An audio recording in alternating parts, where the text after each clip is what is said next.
All right, welcome back to the F3 Northeast Wake podcast. I'm here with our Wednesday Q Source crew. Everybody say what's up.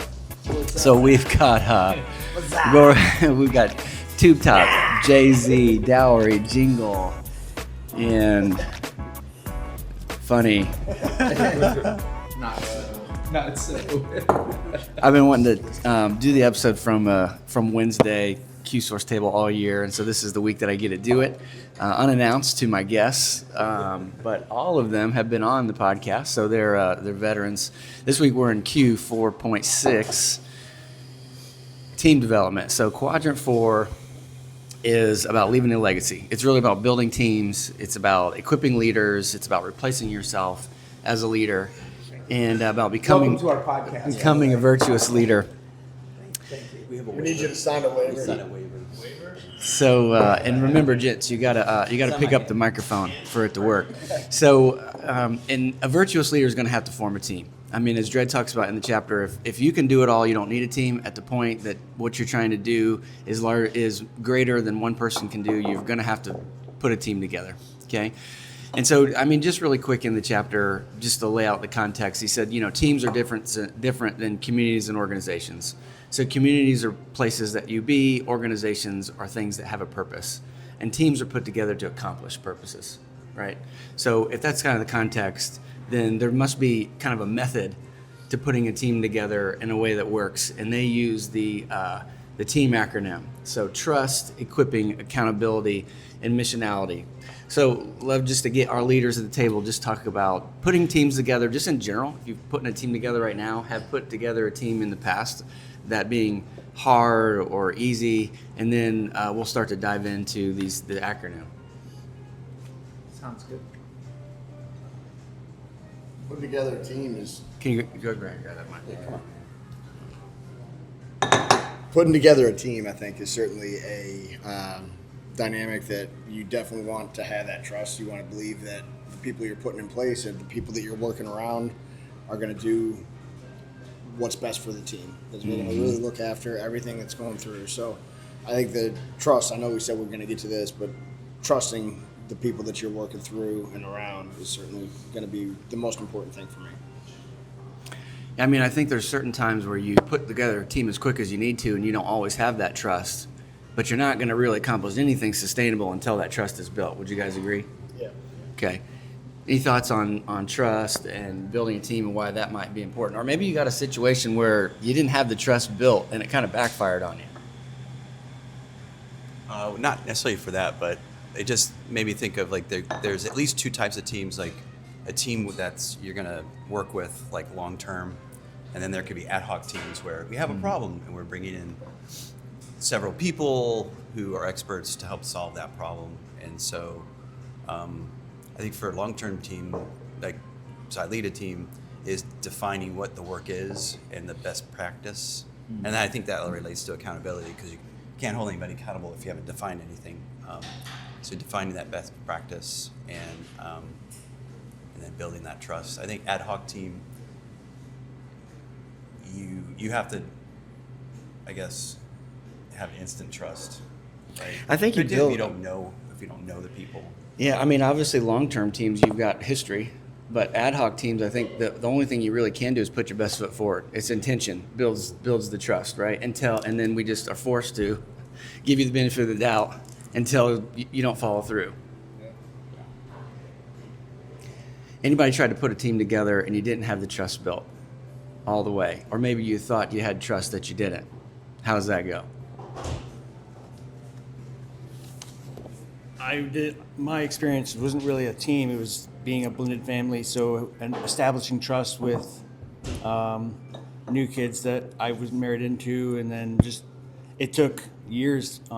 In my case, to establish that. So you put your best foot forward, and it slowly comes as you can establish that trust. Because if the mom is there to guide you and lead you, that it's just a process. You got to be patient too, I think, with any team too, when you establish that trust when it's not there. So that was my experience. Yeah, and I think, there's a couple, this trust street is going multiple directions. It's not just with the leader and the people on the team, it's also team member to team member.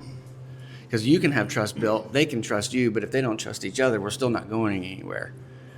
I've had multiple people that I brought on my team who didn't form trust very quickly. The first intentions got abused, and so now we have mistrust.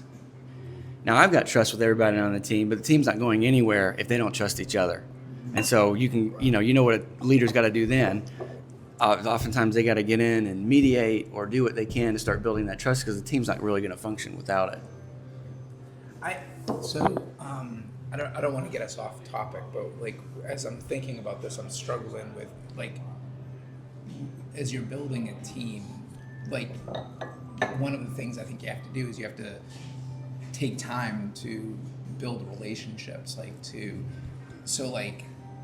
there's a lot of time that has to be spent together. Like it's not like you're just jumping in and I've had a lot, 10 years of coaching this middle school basketball team. It's like there have been teams that there's kids that don't like one another, they don't get along with one another, and we've had really skilled teams. And then I've had, like this group this year that I'm coaching, like they just are solid players, but they're not the most skilled, but they definitely love one another. Like you can tell, they want to spend time with one another, and there's not a lot of factions between the kids. And so like when I think about that trust, I think a lot of it is like, them understanding, like connecting personally with one another, understanding what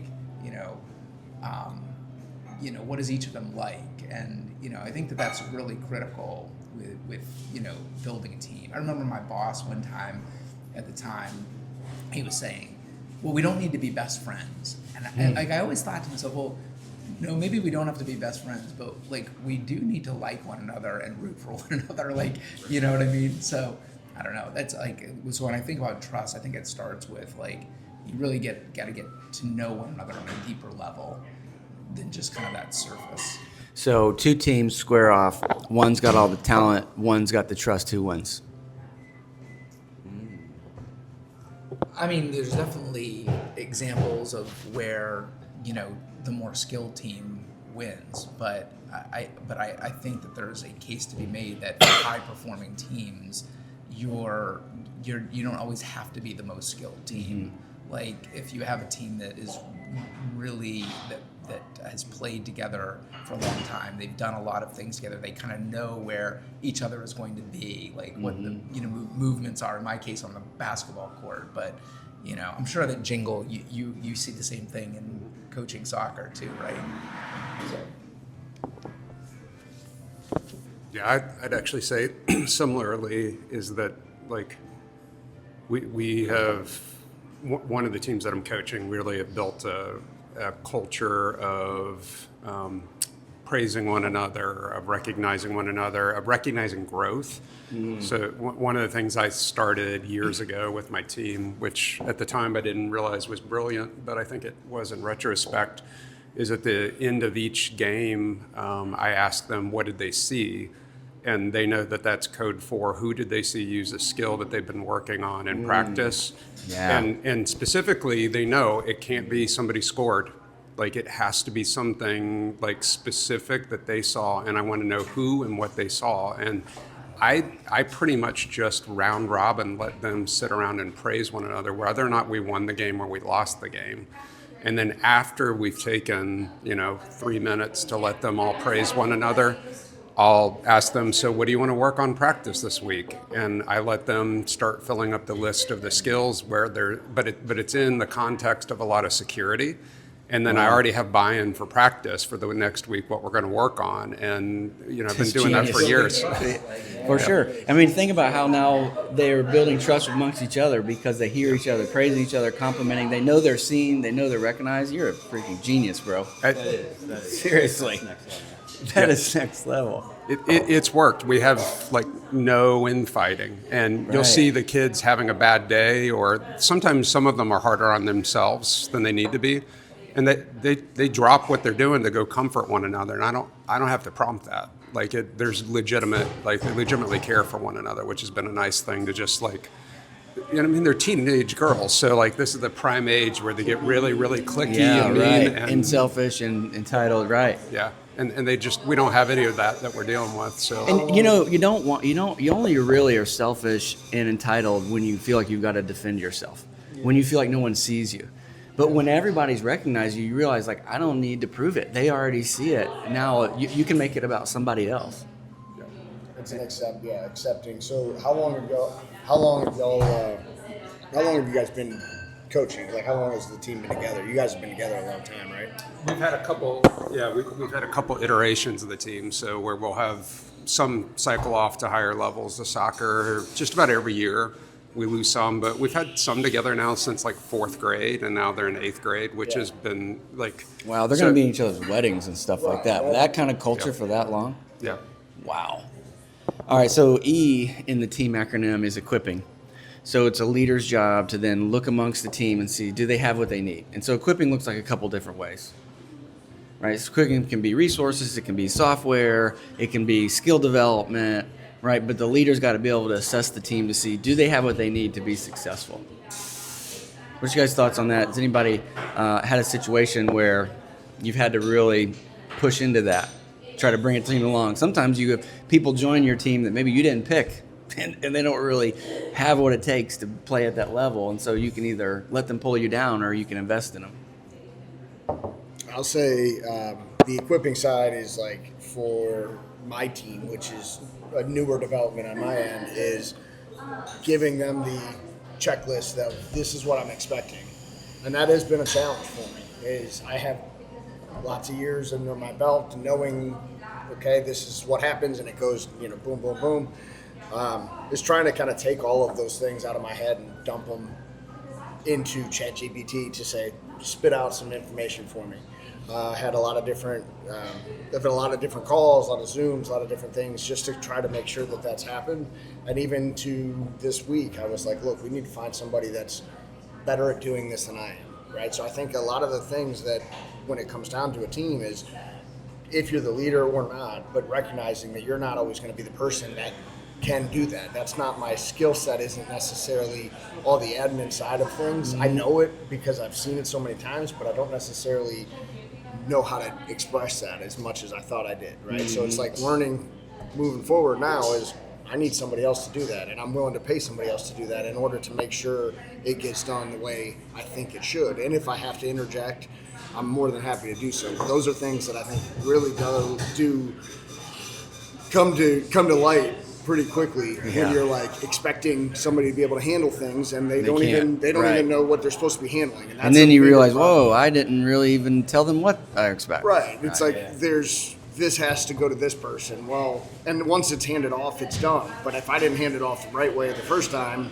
it didn't get handed off the second time. So those are all things I'm still learning today and still trying to figure out as of this week. So. Go ahead. I would say with equipping, so we have a team member that just went out on maternity leave, and so we have a temporary filling her spot. And one of the things about equipping the team is the team, like he's going around and watching them, and I have full confidence that he's going to grow from their expertise because they've been equipped. And so now I come in and I like see, sort of how things are going in terms of his training and whatnot. But so equipping, you want to invest in that. But if you invest in one person to get them really raise them up, then that helps the whole team raise them up. And then you can invest in someone else. And then if you invested everybody, then if you lose a person, another person comes in, those other people who've been lifted up by equipping can then like naturally lift them up as well. So it's always good to get someone to a high level and then start working on like the next person. Well, it's like, then you're really describing like a flywheel. As you start to get everyone equipped, now they take that load. Well, That's exactly what I said. then you're not the only. The point is what you're describing is as you get them up to speed, you don't have to be the only one that's doing that. Now the rest of the team steps in and they want to participate in bringing everybody else up to that level, right? Because you've created a culture of that. When I think of equipping too, the other thing that comes to mind is like measuring. Like I think of like one example I think of is like this was years ago, but leading a team of marketing folks, and we were not hitting our deadlines. And so it really, we had to look at it and say, okay, well, what do we need to do to properly equip the team? And it was like, we all ended up going through, project management course to understand like what are kind of the core principles that we need to be following. Because I recognized we just didn't have that. And it was like, we may have had some people on the team that maybe were better than others, but none of us really kind of had that, so that was one example. But I think it comes with like, there was a measurement there. And I think about the basketball again, like, because last night, like when we were doing the practice planning, like you were talking about, like I'm going through like all the stats, like we talk a lot about possession battle, like we're not going to win too many games if the team is getting more shots than we are, and like so that comes down to like, so we look at it and we say, okay, this is what we're going to work on this practice because this is what we saw. So I think that like having measurements in place. So you've just segued perfectly into A, which is accountability, right? And equipping and accountability work together. So feel free to tag any of this together as it's kind of building, right? So a team's built when you build trust amongst people, and then the leader's got to equip them so that they're all, playing at a higher level. But then ultimately, you're going to have to hold people accountable to be able to accomplish that mission, because the purpose of the team is to accomplish something, right? So, anybody else, any thoughts on accountability is, when it comes to teams and the importance of accountability? I think if you equip somebody the way you should, then you have every right to hold them accountable and make sure that they're in the nicest and most professional way we can. And in this sense, what I'm thinking is, if we've gone through the right steps, then I can say, hey, we told you this here. Where did we miss, right? Because I think it's always comes back as a leader to kind of fall on the sword, if you will, and to kind of take the responsibility, the onus on yourself. Agreed. So I feel is if we're able to figure out all those things up front, I can hold you accountable, and not in a negative way necessarily, but just making sure that we're back to square one, so that way next time it goes smoothly. Because at the end, however this works out, if I'm a team member, I want it to go smoothly. I want everybody to feel really good about the situation that they're in. That's if I'm a team member, and I'm kind of on the lower side. If I'm the leader, I definitely need that as well. But if for the side of just all working together, you definitely need that accountability where you can kind of hold each other accountable. Yeah, I mean, if you fully equip people, then accountability is easy, and now there's a culture of that accountability. Yeah. It's like you're saying now, it's not about being called out; it's about raising up. Yes, right. And especially if you have that culture of equipping. Now the group is holding everyone accountable, but for the right reasons. The fact that we're going somewhere and we have to get there together. But if you don't take time to equip, then it becomes he said, she said. It's contentious. Yeah. And they kind of have a standing to say, well, it's not really my fault because you didn't really equip me. And they're right. So to Jay-Z's point, we always have to look ourselves in the mirror. Well, how good of a job did I do? Laying out the expectation, giving them what they need to be successful, and now I'm about to fire them? Right? Yeah, I think it's best like on the teams when you have somebody that, when you have, like if you're like coaching or you're managing a team, is having them self-police. Like, I think that's like really critical. Like, I mean, again, like just simple things like when we come in and there's kids untying their shoes as we're trying to talk to them, it's like, well, you're not like, so they kind of know, and then they start saying, hey, they start saying, hey, stop, or hey, coach is talking, stop talking. Like, that's the best. That's the best is when they're self-policing, I think. I lost the thought, but that's why I think, like, for accountability, you have to have things defined in the beginning, and I think for our team, like, I do a balanced approach to accountability because we do analytical testing. Some things are urgent, some things are not. I hold them accountable to urgencies because people are waiting for this data, but like the sort of the normal stuff, it's a relaxed approach. They know to get it within 4 weeks, but focus, like what you said in terms of like, what do we need to work on? Like, you work on your weaknesses rather than everything. Oh, we're going to work on everything. Like, you work on your weaknesses and then hold accountability for those. that particular skill or those skills? Give it back to Jingle. Jingle, I want to take your team, your soccer team, and then wrap the last missionality on it and get you to help us. You started talking. So missionality is the leader's got to keep everybody on mission, working together to accomplish the thing, right? So we have to build the trust. If we build the trust, then we begin to equip them and we invest in them. Then we're going to hold people accountable to what they've been asked to do. But we still have to keep the ship pointed in the right direction, which is missionality, directional, right? So love to hear how this has been with that team. So when you've built trust and equipping as strong as you have, how accountability and missionality, I'm guessing they flow right out of that. But I'd love to kind of hear how that's been with that team when you have that culture. Yeah, and correct me if I'm not taking this the direction that you're thinking, but and I would probably do this in a work team as well, but one of the things that we've really worked on doing is I try to get them to report out what they're noticing about the other team that we're playing. So like we'll start, and we'll literally do this during warm-ups. So I'll have them call out, okay, what are the field conditions? Is this a big field, a small field? Is this turf, this grass? Are there holes?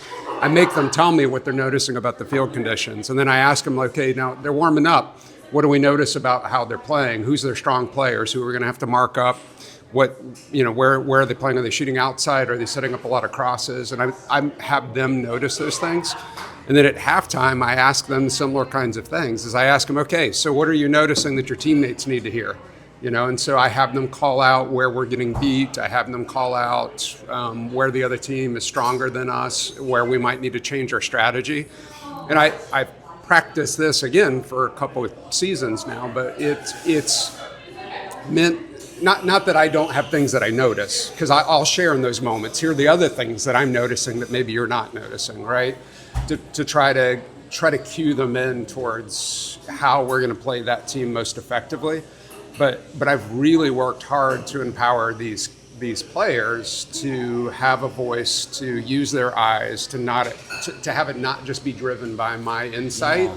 Because they want to be competitive. We don't win every game, but we actually win a lot of them. But it really is pushing that responsibility, because I know when the game's going, it's a big field. It's not reasonable for them to think that this 45-year-old guy screaming on the sideline is going to provide the insight to them in that space to know how to play that position. But if their teammate is there and is paying attention and they're communicating and they've learned how to work together, then I get to, on the sideline, just really help facilitate that process instead of being the one that's the expert all the time. And so I've really worked hard to try to push that down and empower the players. And to be honest, I think most of them are really taken to it. So. Wow, it's like Mr. Miyagi, soccer coach over there. You got this culture of awareness that just continues to flow right through this. So it's the questions that bring them together on mission. The same kind of thought process as getting them to build trust, to equip each other, to then easily hold each other accountable. Yeah. All through this, what do you see? Yeah, very, very much so. And I think it's really carried over, like it's a cultural thing. So like when we do our end of year, end of season awards, we just had our celebration this past weekend. And years ago, and there's nothing wrong with this, but I used to try to print up a certificate where I gave everybody, best at whatever, right? And if you've been with the team for a while, after some point, everybody just rolls their eyes. They're like, okay, yeah, thank you, right? So I'll do fun things, like I'll have them talk about their favorite moment in this last season, and like we'll go round robin. I did a fun one this last one, which was like, if the apocalypse happens, who are the two players you're keeping with you, and tell me why. And like they got to go around and not just talk about soccer skills, but like what they appreciate about one another. And so we've done that kind of thing where it's like, it's the wraparound on the backside where it's not like, because we've been missional, because we've worked together, they actually get to talk about what they really appreciate about one another. And so that's, it's fun, but then it decreases my role on the team, if that makes sense. Like it really lifts up their voice, their perspective. Truly leading through leaders. Little do they know, you've made them all leaders. You've made them all contributing leaders Yeah. in the culture then. Gosh, I tell you, next time I'm a 14-year-old girl, I want to be on Jingle's soccer team. Right? Gosh, where were you when I was a kid? That took right on my head. I was thinking exactly the same thing. Yeah, right. And I kind of giggle when you said that, when you screaming on the other, instead of you screaming on the other side, like leave that to the parents, because they're the ones screaming all this advice to their kid as if they could hear them on this field. But here's the thing: if you're a parent and you knew all that they had already done, you'd just shut up. You'd realize there is nothing more to say. They already know it internally. The culture has created that organization. Any final thoughts? Let's wrap it up with any final comments just about team building, the importance of it, the challenges of it, and then we'll wrap this episode. Hey, let's not let Dowry get out of here without making another comment. I think bringing all those aspects is important, but I think it's also important that you don't stress one mission as your goal. There's multiple missions. Like in his case, like you said, he's building leaders. He's not about just winning a soccer game. It's about empowering this team to be a group together, connected, and more than just winning a game, going home, and that's it. They're building relationships, like you said. You know, these girls may end up being at the same weddings. That's the important aspect to remember. It's more than a game. It's more than, it's different on a business side because you do have objectives and goals and, certain things you have to reach and obtain. But to get those, it's kind of looking outside that and saying, okay, we can do this. And how can we do it together and walk away from it knowing that we did a good job and put our best foot forward. So that would be my takeaway on this. It's a good aspect. It's getting loud in here, but yeah, that's where I would be at with that. Nice. All right. Thanks for joining us at the Q-Source table. I've had my round table with me of former guests. Y'all, I appreciate you humoring me, having this great discussion on team development. I'd also say this, Pax, finish reading the chapter. He actually gives one of the better exercises for delegation that I've probably read. Something probably worth reading a couple times. And at the end of this chapter, we didn't talk about it here, but you should definitely read it. And we'll see you this week at the next Q-Source table. Thanks.